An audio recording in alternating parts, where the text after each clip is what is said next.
Welcome to a Second Chance at Life podcast. I'm the host, Arvilla Beckworth, and here is another episode. This week, I'm going to bring my special guest on. She's considered the Love Cheerleader. Her name is Miss LaNise. Let me bring her on. LaNise, how are you today? I am good. Thank you so much for allowing me to be on your podcast. I truly appreciate it. Thank you for coming on. I've been watching your social media for a while and just seeing that there is somebody that talks about the positive of love. And it just intrigued me how you always keep, especially your reels. Now your reels be on point. You can find some reels and put the message on it within 5 seconds. So I'm like, okay, she know how to take this heartbreak thing and give it a spin to it. So I love that fact, and I love that you came on, girl. Please tell my audience who you are and what you do.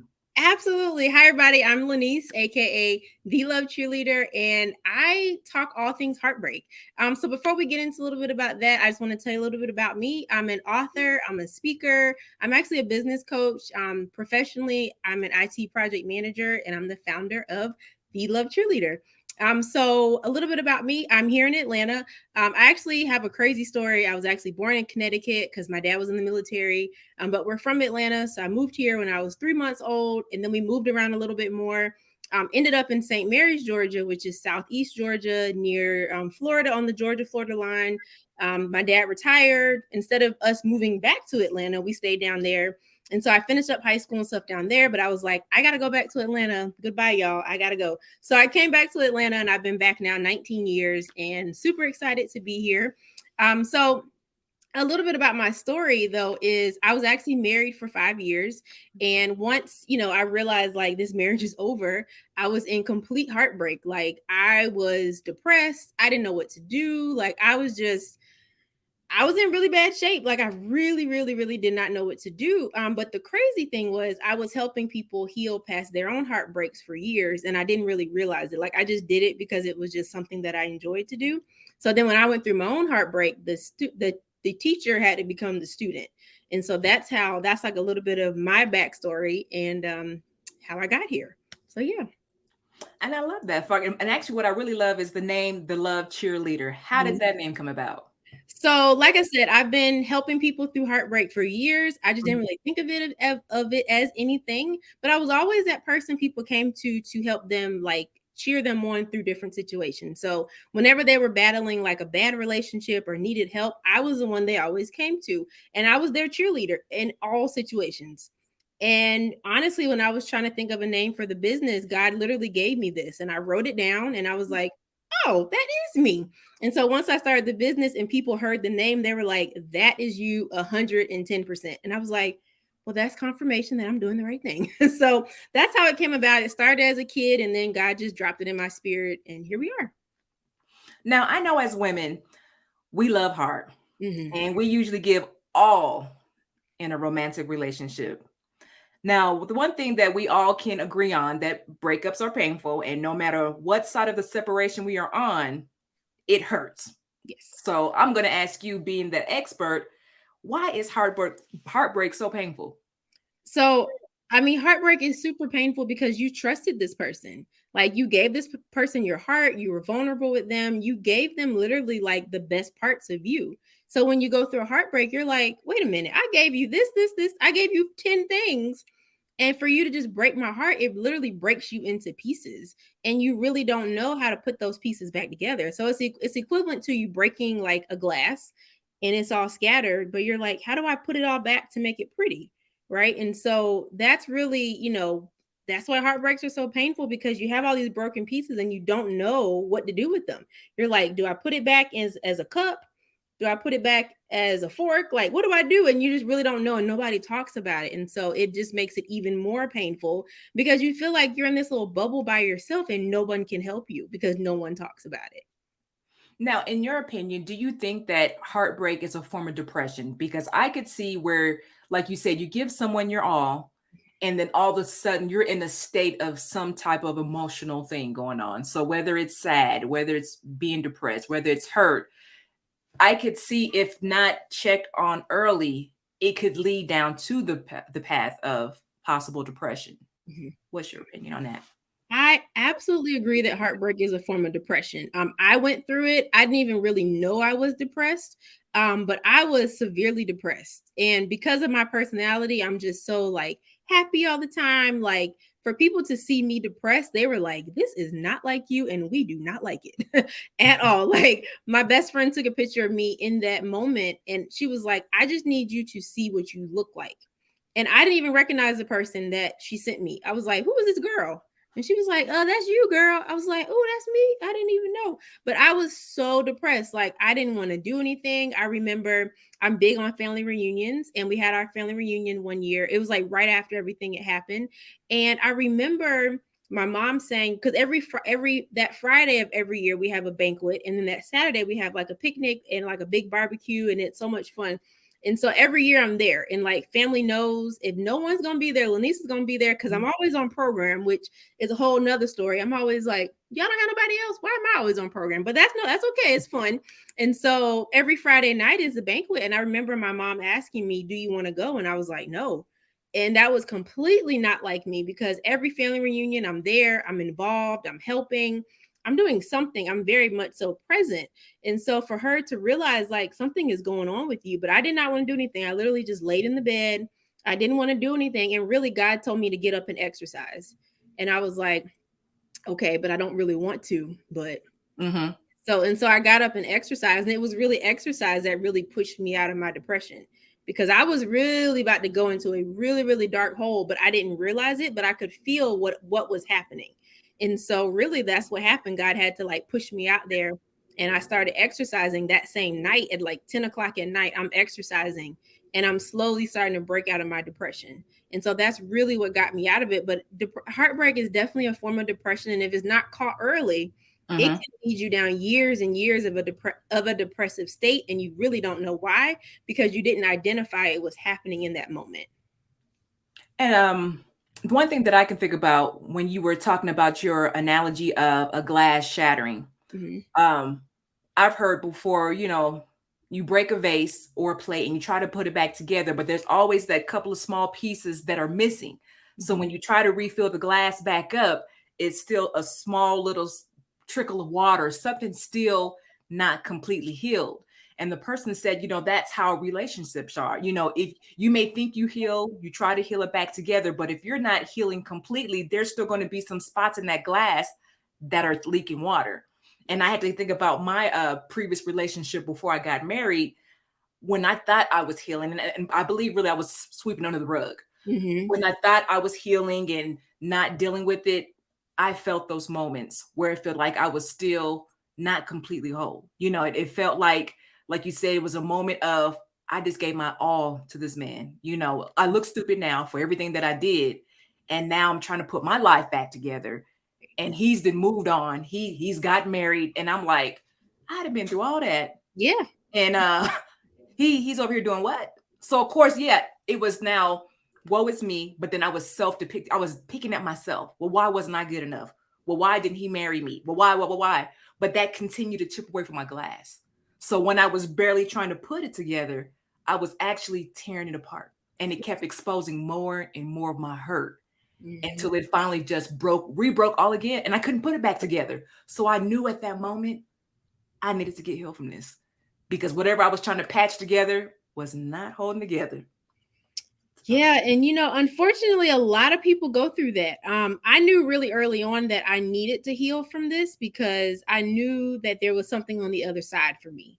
And I remember just God telling me and me repeating to myself, there's other people that need you to heal so that you can help them. And so I did not know it was going to turn into this.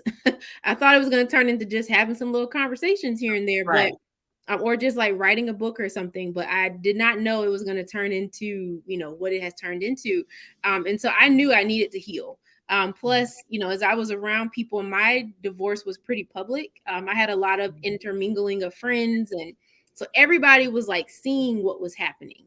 And so it was like, girl, you have to heal. Like there is literally nothing you can do. Like you can't avoid it. Everybody's literally watching you. And I didn't have anybody I could even go to and really say like, okay, so what do you do? Right? Like, Mhm. what do we do? My parents have been married for 41 years. So they were very supportive of me, right? But watching them be married for so long, I started to feel like I'm a failure, and all, like, a lot of my family members are married, and so it was like, this failure over here is me, and I'm the youngest of all the grandkids. And so I was like, I felt like they were all looking at me like, oh, she failed. Like, see, and so I just was going through all this, and I was like, you have to heal. Like, you cannot afford to not heal, because everybody's watching you, and you need to heal for you, and you need to be able to help someone else out. Because I have like little cousins, so my cousins have kids, so I knew like they were going to end up watching me, and they were watching me, and I didn't even really think about it at the time, but they were watching me. They were literally watching my every move to watch and see how I was handling this. And so I just knew I had to heal. I could not sweep it under the rug. I tried, and I was like, well, that didn't work, so we got to do something, and quickly, because I knew I was starting to bleed on people. And I Mm-hmm. was like, that's what I did not want to happen. And so I knew then I really had to heal. So I had to, take all them broken pieces and put it back together. Even though it wasn't pretty at first, Yeah. I turned it into something even more pretty after that. And so that's what I really had to do. And to be transparent, Mhm. even during my breakup, I felt like I wanted to get revenge. I Mm, felt like I wanted to go over to the house. I wanted to tell her about herself. I wanted to tell him about himself. I wanted to damage property. yeah. So it was to a point like it had got, I mean, I had got so out of control that the thoughts in my mind was telling me that's not fair. Go get what you deserve. Now, Hmm. I've heard you say hurting them back will not heal your pain. Hmm. Heartbreak is hard, and depending on how the relationship ended, it's easy to want to get back at them. But Hmm. why do you advise against it? Well, I completely understand, and I'm with you. I wanted to get back too. Like, let me tell y'all what really, like, I really wanted to do that, but I knew it wasn't going to help me. Like, hurting them was not going to help me move forward. It may make me feel good in the moment, but when I Right. go home at night, I'm still going to be sad. So the best thing I can do for myself is to heal. Because yeah, I may want to go over there and tell them what happened or all that, but I'm just prolonging me healing.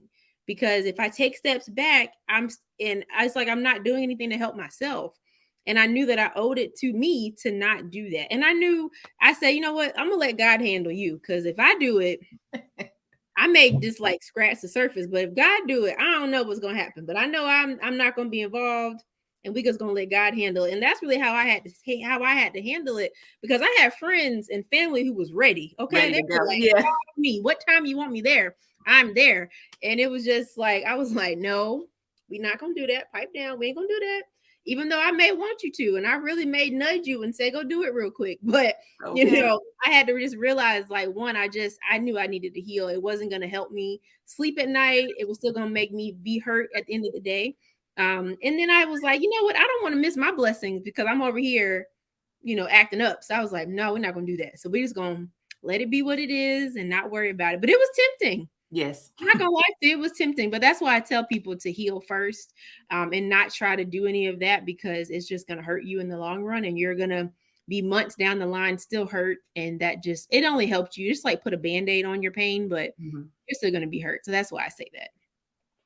Now, what are some of the red flags that a relationship is bad for your mental health? Because I know sometimes we can put them blinders on and the signs be flapping, all in our face, but we'll kind of side nudge it and be like, it's not a problem, but it is eventually. Yes. And there were tons of red flags, and I didn't see them. My family saw them, but they would say stuff, but I didn't realize that's what they were saying.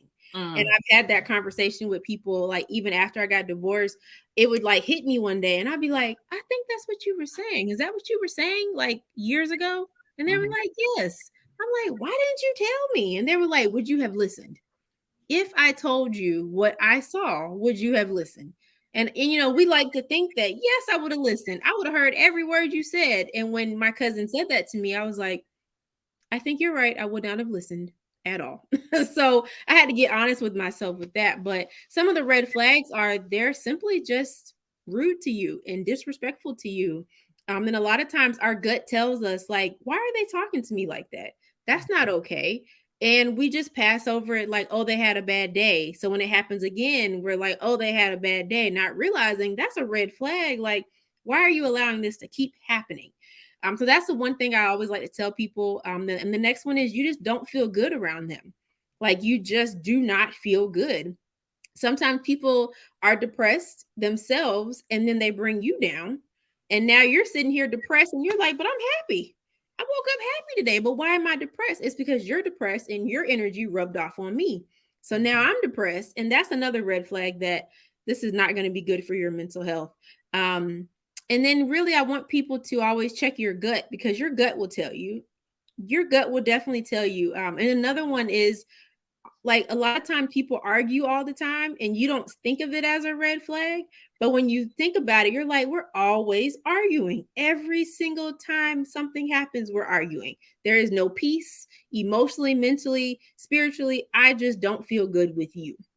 And a lot of times we just skip over that because they're cute. Oh, but they so cute, girl. I'm like, but you're not happy. And then the last one I'll say is you don't feel safe. And a lot of times we ignore that one. I know I ignore it when I have conversations with different people. Everybody ignores it until you can't ignore it anymore. And you're like, I don't feel safe. And I think years ago, nobody really could communicate what does safe feel like. What does safe like? How does a person make me feel safe? And so now that people are starting to talk about it a little bit more, you're able to identify like you're not a safe environment. Like I can't be myself. This is toxic. My heart is racing every single time I'm around you because it's just not a good environment. And I want people to always like pay attention to like your signs and how your body is reacting because your body will tell you like if your heart is always like boom boom boom boom boom boom around this person, you really shouldn't be there. Or if you constantly are having to fight, like I'm constantly fighting to like say something and to be heard, like you shouldn't be there either. So those are some signs. And if you don't pay attention to it, it's going to hurt you in the long run. It's going to take you a little bit longer because you're now battling what they may have told you, what you've heard, how you felt. And that takes some time to actually work through. So those are just some red flags that I highly recommend that people actually pay attention to. And I want to add another one to the red flags is when I thought the I guess now I can identify it as him being insecure, but it was like always checking up on me, always saying, hey, who are you talking to now? Or where are you about to go now? And then in the beginning of the relationship, like, oh, he's so cute. Oh, he's checking on me. He wants to know what's going on. But then as it came down the line, I started to see his insecurities. And Right. his insecurities turn on me. And it was like, you can't go here. Beforehand, it was like, oh, well, he's checking on me. But before it started to turn possessive. And I was Mm-hmm. wishing that I would have seen those signs early, that I wouldn't be stuck in that particular relationship, because it ended up becoming violent after a while. So I was in a relationship for 7 years that was abusive. And those signs were there in the very beginning. And I just thought those were cute. He's Yeah. checking on me. He cares, but it was more of an insecurity and possession of him that caused me to get, like I said, I didn't recognize the sign. It caused me more hurt in the long run.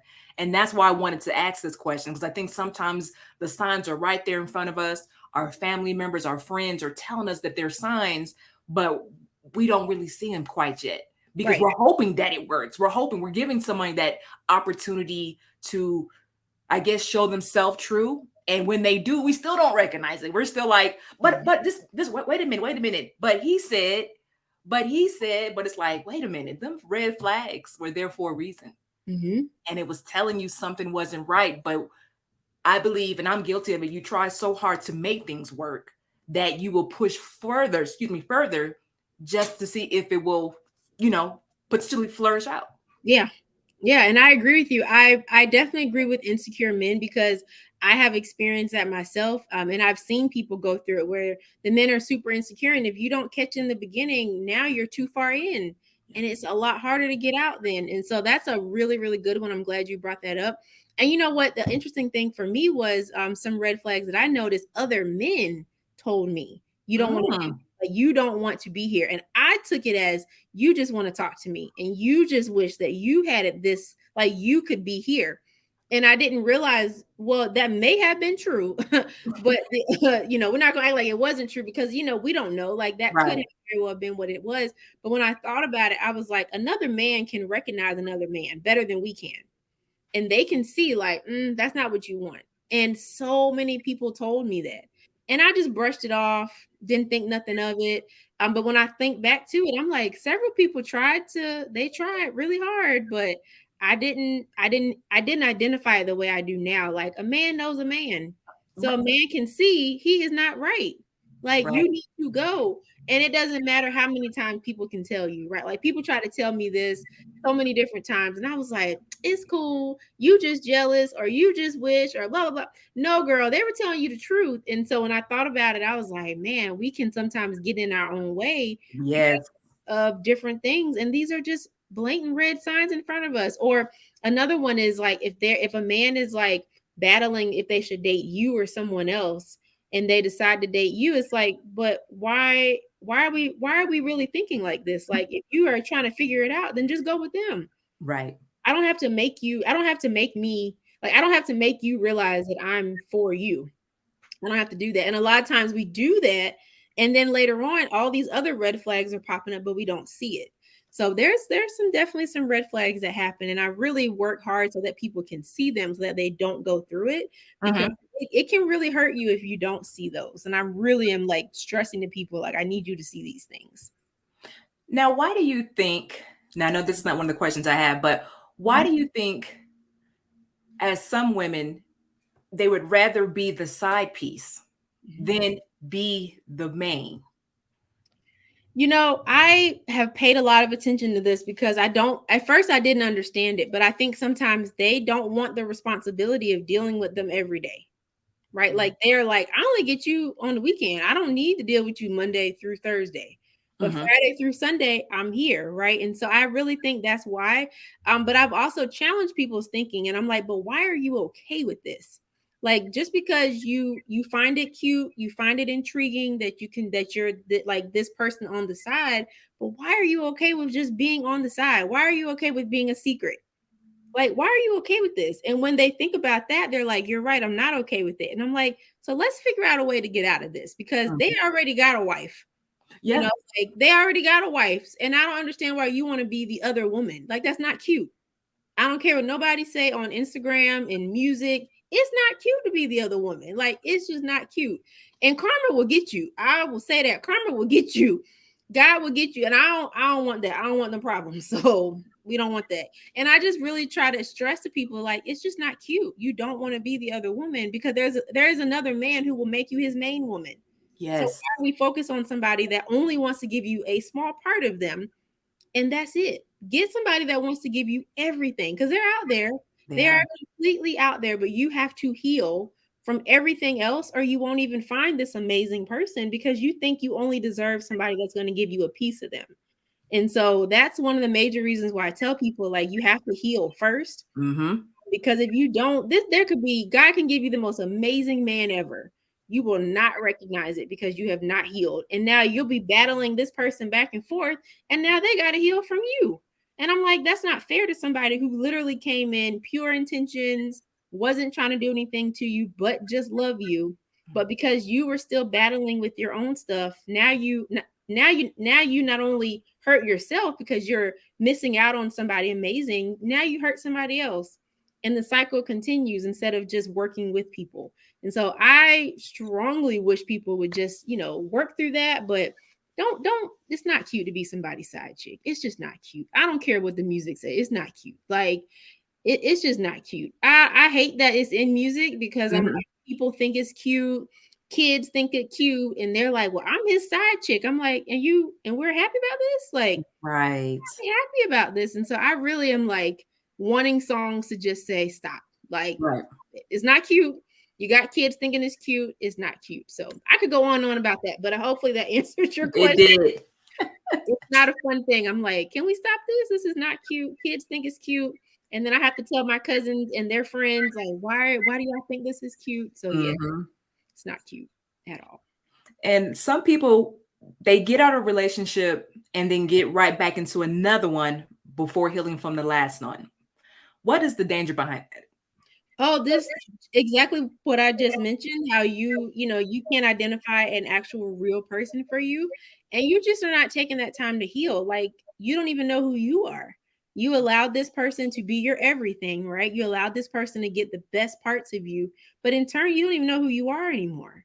You look in a mirror and you're like, who am I?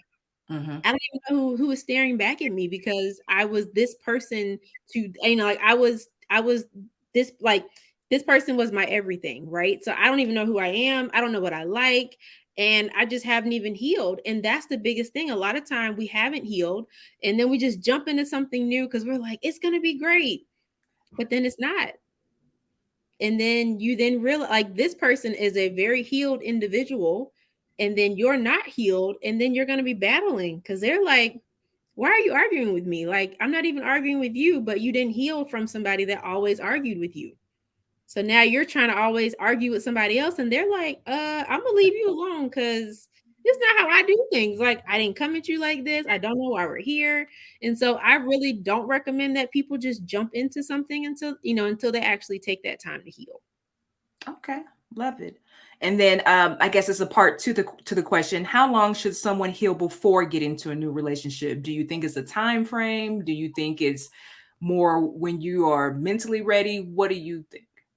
I don't like to necessarily say a time because everybody is different. But I will say at least give yourself like 2 to 3 months of just taking time to heal. And that doesn't mean you like can't go on dates while you're doing that, Mhm. but just take some time to heal. And then once you do that, then you can slowly start trying again, because you're gonna get triggered in the beginning because you may not know how to handle those triggers. And so you can step, like step a little toe out there and just try. And then if you feel like it's a little too hard, bring it back, but then take those lessons with you.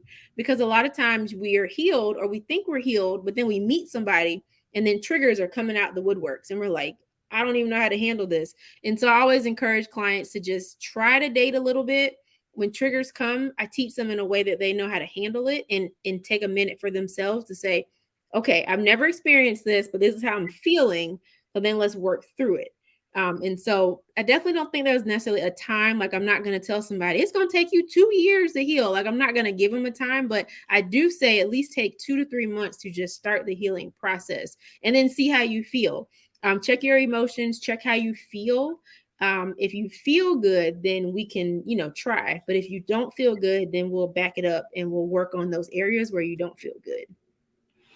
I've told some of my women that I work with that are, currently single, try dating yourself. If you're not in a relationship right now and you're looking to be in a relationship, one, like you said, let's start the healing process. Recognize what happened in the last or past relationships and what can we start to address and heal at now. But during that healing process, take yourself out on dates.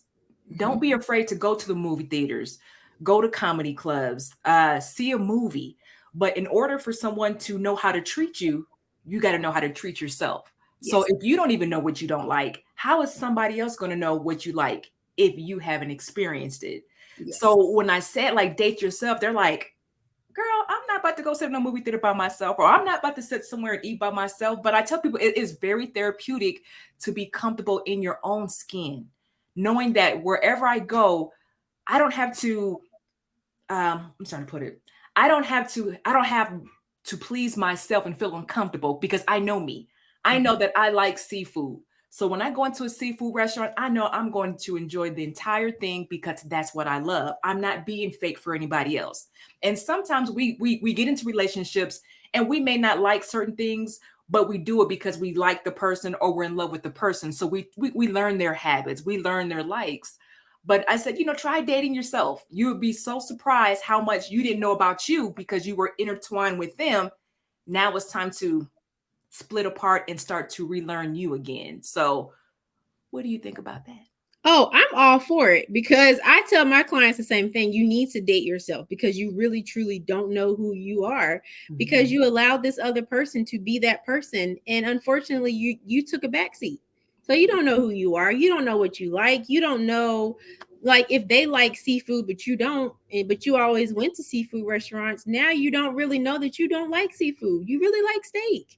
Right. So you got to figure out who you are. And I tell people all the time, go on a date by yourself, go to eat by yourself. If it's scary, try a restaurant that you like to go to. Hmm. And just try and go during the day when no one is there. You don't have to feel like, oh, it's 10 people going to be watching you. One, they're not watching you at all. But just go during the day when nobody's really there. And if it's hard, take your, like, take your cell phone and just sit on your phone and watch. Like, I'm a big component of people watching. I did that Mhm. a lot, and I always tell people to go do that a lot, because you will learn so much about relationships, about people, by just sitting at a restaurant and watching the room.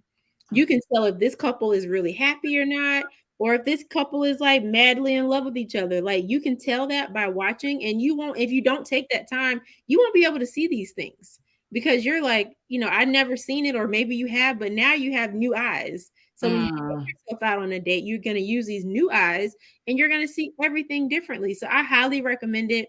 And I even tell people, going some places like the grocery store can be hard in the beginning, because you were used to going with that person. Mhm. Now you're going by yourself. You're worried if people are watching you, and it takes time. So I always tell people, like, I give people homework all the time of, go to the grocery store by yourself. Let's Okay. start, because you have to. You got to eat. I Right. mean, unless you're doing Uber Eats, like I sometimes do, and Instacart, right? Because I'm like, if y'all can grocery shop and I can get some work done, we can make this work. But Right. if you want to go to the grocery store now, right? Then go to the grocery store by yourself. See how you do. Because sometimes that's hard, because you're wondering, is everybody wondering where this person is? Mm. Are they looking at me differently, right? Or like, and then the crazy thing is, we think that they're looking at our hand, like there's no ring here. So now they're going to be wondering, like, we have all these thoughts going through our head. And I just tell people, go to the grocery store by yourself. Just go shopping by yourself, and you will start to feel better, right? Mhm. You'll start to feel better. Going to the movies is not always easy for people, because they're just like, I don't want to go by myself. But I'm like, but you like movies? Right. Not all movies are going to be out on Netflix, and they're just not always going to do that. So if you want to see the movie, go to the movies, but go during a matinee. Get some popcorn, enjoy your own company, because that's you, right? Enjoy laughing, enjoy just going outside and being in nature. Like, these are things that people avoid, and I'm like, no, we got to go back to that. We have to go back to just dating ourselves and just enjoying ourselves too, right? Mhm. Last thing I will say is, I just lost it. Man, it was really good. Go on trips. Try a trip. Once you feel like you're really healed, try a trip. Not a far trip, right? It could be a staycation in the city. It could just be like, hey, I went to this hotel in the city, I got a room, and just relax, because that's hard too. But the more you heal, the more that's super easy for you, because Mm. you now are by yourself. You're able to see a different part of the city wherever you live. And now you really are getting to enjoy your company. And if your hotel has a pool, go to the pool. Just sit there and you'll start to feel better. And what I tell people, go in places where you used to cry and see Oh. how much you've changed. Because if you can do that, you're healing, because you're like, I used to cry here. I used to be super unhappy here. But now that I healed, I go and it's not the same. It's different energy. I just feel completely relaxed. And like years prior, I was crying, and now I'm not. Mhm. And so I always challenge people and give homework, like, let's try that and see how you feel, and journal about it, and let's talk about it. So that's something I really, really encourage people to do. I was in a place, like, before I got married, Mm-hmm. in between the one that I broke up and between my marriage. I took about 5 years off to kinda get myself together. But I noticed when I got into the new relationship, I started to self-sabotage it. I started to make up every excuse why this wasn't gonna work. I started to project on my new relationship what the old person did. So it Mm-hmm. was really hard, and I guess I brought this up because I want people to understand, even during the healing process and you're getting ready to go into another relationship, um, notice some of the things that, like you said, the triggers. Because I Mm-hmm. know self-sabotage was a big one for me. And it's like I guess that was almost my defense mechanism for the new relationship. Because if I can find something wrong with it and it didn't work out, I was okay because we're in the beginning stage. But my now husband was like, that's not how that works. He says, one, I'm not that guy. So don't bring whatever you had into this relationship. But he said, give me a chance. Let me show you that I'm not that guy that hooped and hollered, who was insecure, who Mm-hmm. cheated, who did all this stuff. Allow me to show you who I am. And to be honestly, it took me probably about 6 to 9 months to really fully trust my husband because I always had that side eye like, oh, he's about to do something or Mm-hmm. he's about to do this. But that was everything my past relationship did. Yep. And I think that kind of one, it opened up my eyes for one. It really kind of showed me who I was on the outside looking in. but it also showed me that like I said, I still wasn't healed. I was still putting things under the rug. And when I told my therapist that what was going on, she said, "No, that's normal because your body's trying to protect itself of something happening next. So that's its defense mechanism on protecting it." But I didn't like the feeling because it felt like I always had the flashlight on him, like, what you do today? Yep. Why did it take you so long to get home? Who was you talking to? So now I was starting to be the insecure one where I'd never had those tendencies. I was taking on the tendencies of the last guy that I dated. Yep. So that self-sabotage, it was, and I couldn't believe that I was doing it. I'm like, I'm not even giving my chance to be successful in a relationship. I'm finding the bad before it even gets to the good. Yep. And it was like, oh, I hope I'm not the only one. So I You guess that's why I brought it up. Hopefully I'm not the only one that went through it, but know, you're not the only one. I have talked to so many people who do the exact same thing. I just had a conversation with someone yesterday, and they were telling me, and I said, "Why are you sabotaging this? Like, why? Why are you sabotaging?" And they were like, "You're right. I am sabotaging." And I was like, "You are. Like, just enjoy. Like, do." I tell people all the time, "Do your part and let God do the rest."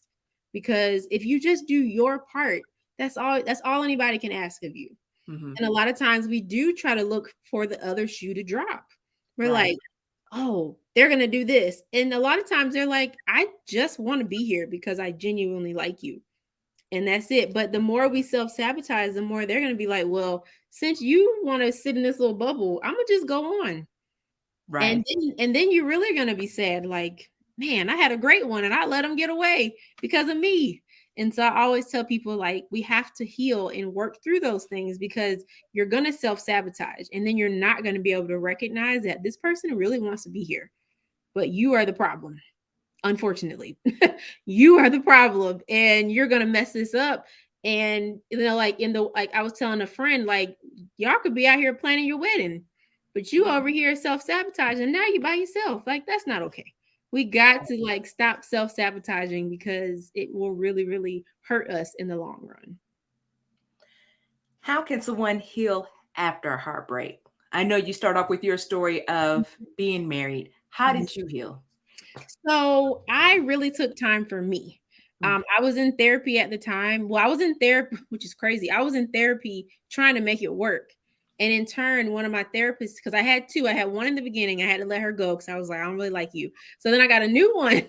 I got a new one. And he told me in the very beginning, he said, "Whether or not I'm able to help this relationship, I'm going to help you." And I was like, mm, "I don't know what that means, but okay."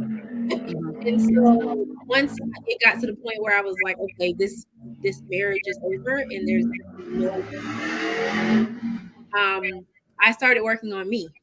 I mhm, started healing me, right? So by the time the divorce was final, which I will say, I tell people this story because it was very quick, but mhm. it's not always this quick. So please, audience, don't take my story as your story.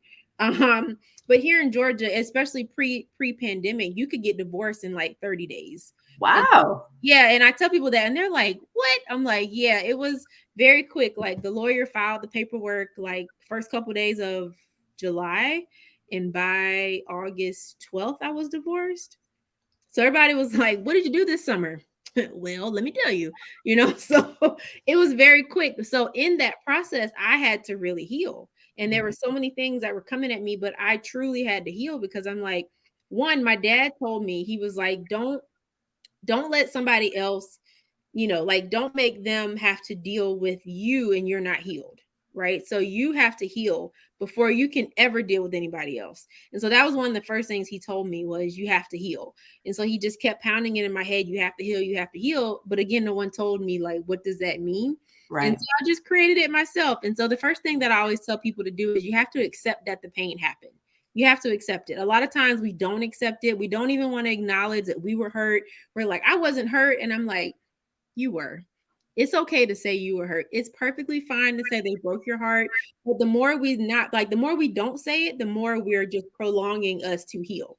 Right? Like, I know I hear stories all the time of people who are like holding on to this pain for like 20 years. And I'm like, 20 years, girl, you know how much good stuff you done wasted because you were holding on to this for 20 years. And so that's the first thing I tell people is you have to accept the pain. The second thing I say is you have to stop communicating with people who make you feel less than.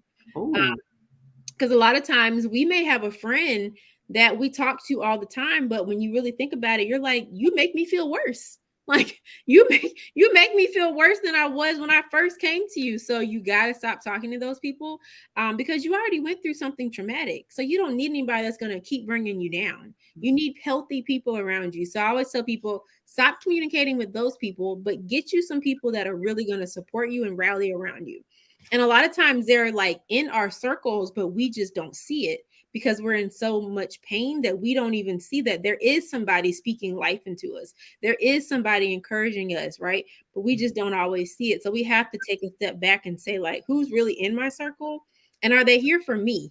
Because a lot of times they're just here for the drama and they just want to know what's going on so that they can run and tell your story. So you really have to identify who that is and just find that safe space because it's so important that you find that. And then the last thing I tell people is you have to change the words that you say about yourself. A lot of times, like I said in the beginning, I was like, I feel like I'm a failure. And I said that a lot. And I started believing I was a failure. And I was like, hold up, this is not okay. And so you have to change the words that you use about yourself because your brain doesn't identify that you just said something because you had a bad day. Your brain is going to take that as this is how you feel all the time. And it's going to take it and run with it. So you have to change out those negative thoughts for positive thoughts. And that's a hard thing to do. But once you try it and you start it, then you're unstoppable. Like you're like, I only speak to myself positively. I only speak affirmations. I only say I am enough. I am capable. Like those are some of the things that you start to say. And that whole mess about I'm a failure, you never say that anymore. Like it might be part of your story. Like I felt like that, but you change everything negative into positive. And so that's really what I did. And those are the beginning steps that I work with my clients on is just helping them break through that because it's hard. It really is hard. But if you start those, then we can actually move forward and get them to a better place. lastly, please tell my audience where they can connect with you online. Oh, I would love for y'all to stay connected with me. I'm on Instagram. It's at the Love Cheerleader. You can find me there every single day. Like she said, I'm always posting a reel. I love reels. I love helping people get to the point, but in a funny way. So that way you actually see what's really happening. So follow me on social media. That's where I am all the time. And you can see all the things I have coming up. And would you also put a shout out on your book as well? Yes, yes, yes, yes. So I am a co-author in a book that came out in February, The 8 Qualities of the Exceptional Black Woman in Business and Entrepreneurship. And then I have my own book that I just released. It's called It's Time to Choose You. Because a lot of times we don't want to choose ourselves in healing. And so I wrote a book to actually help people through that because I'm really, really passionate about it. And I want people to stop skipping over themselves and actually choosing them to heal. So you can definitely check that out as well on my Instagram page. And I will make sure that I have the information in the show notes. So if you missed anything, just go back to the show notes and you can get that information there.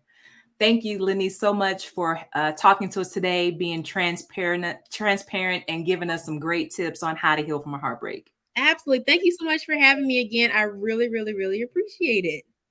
Well, ladies, I hope this episode is a win in your books. I hope you really got some information from it, especially if you are either dealing with a heartbreak or you have past heartbreak you haven't dealt with yet. Use this time to heal yourself so you can move on to the next thing, and that's a better you. So until next time, you guys have a great week.